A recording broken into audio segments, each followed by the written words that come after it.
President of Russia Vladimir Putin, Mr. President of Kazakhstan Kassym-Jomart Kemelevich, colleagues. For 30 years, the Conference on Interaction and Confidence-Building Measures in Asia has been discussing pressing issues related to strengthening security and stability throughout the vast Asian region. Today's meeting is taking place against the backdrop of major changes in global politics and the economy.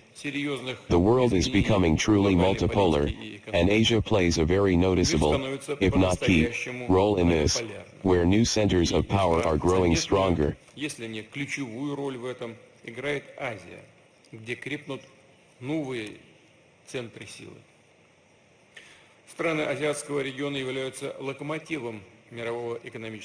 countries of the Asian region are the locomotive of world economic growth.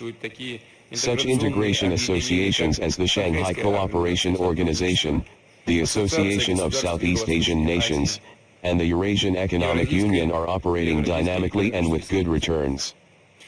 Russia is also actively involved in all these processes.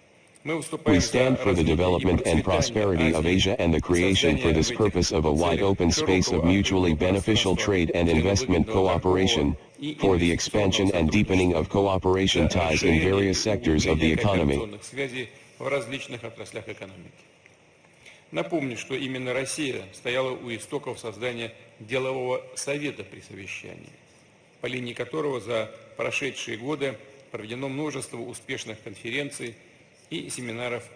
Let me remind you that it was Russia that stood at the origins of the creation of the Business Council at the meeting, through which many successful conferences and seminars have been held over the past years on the entire range of economic topics.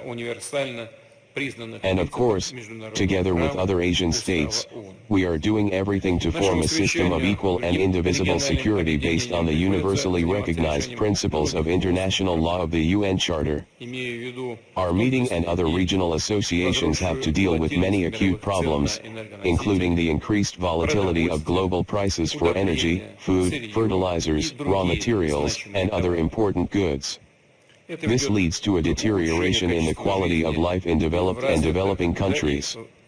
Moreover, there is a real threat of hunger and large-scale social upheaval, especially in the poorest countries. Russia, for its part, is making every effort to provide critical products to countries in need. We call for the elimination of all artificial, illegitimate barriers to the normal functioning of global supply chains in order to meet the urgent challenges of food security. Восстановлению нормального функционирования глобальных цепочек поставок, чтобы решить неотложные задачи в области продовольственной безопасности.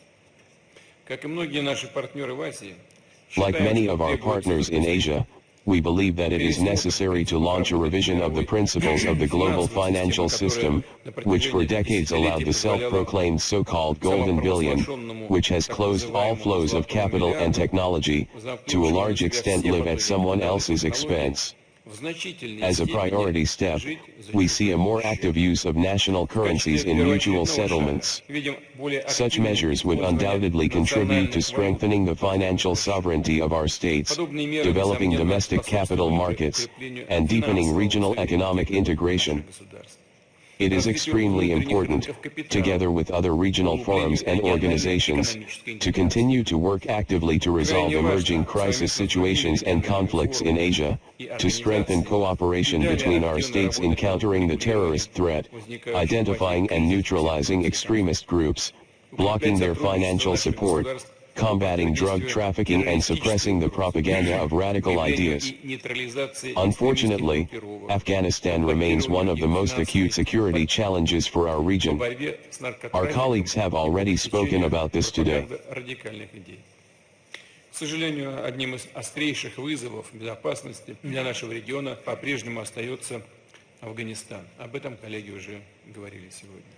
Это страна более 20 лет военного присутствия США и НАТО. This country, after more than 20 years of military presence of the United States and NATO, the failure of their policy was unable to independently solve the problems associated with terrorist threats, which is confirmed by the ongoing series of bloody terrorist attacks, including the explosion near the Russian embassy in Kabul on September 5th.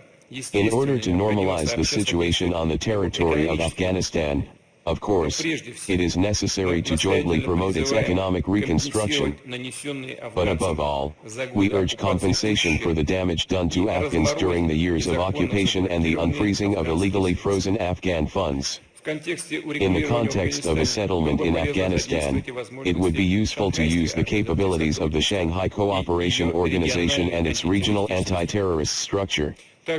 We also invite all Asian countries to cooperate more closely with the International Data Bank for Countering Terrorism, established at the initiative of Russia.